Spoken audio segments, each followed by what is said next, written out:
বজ্রপাতে মৃত্যু হলো দুজনের, আহত আরো দুজন। সোমবার বিকেলে বজ্রবিদ্যুৎ সহ বৃষ্টিপাত হয় জঙ্গলমহল এলাকায়। এই বৃষ্টিপাতের সময় বজ্রপাতে আরসায় গুরুতর আহত হন 4 জন।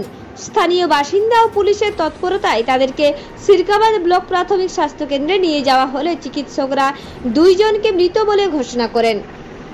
খবর 2 জনকে উন্নত ধরনের চিকিৎসার জন্য পুরুলিয়া দেবেন মাহাতো গভর্নমেন্ট মেডিকেল কলেজ ও হাসপাতালে স্থানান্তরিত করা হয়।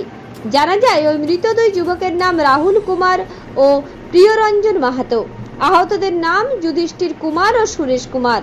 তারা বর্তমানে পুরুলিয়া সদর হাসপাতালে চিকিৎসাধীন। এই ঘটনায় আরসা এলাকায় শোকের ছায়া নেমে এসেছে।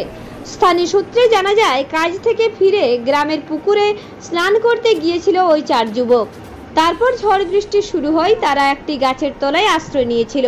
সেখানেই এই বজ্রপাতের ঘটনা ঘটে বলে জানা যায়।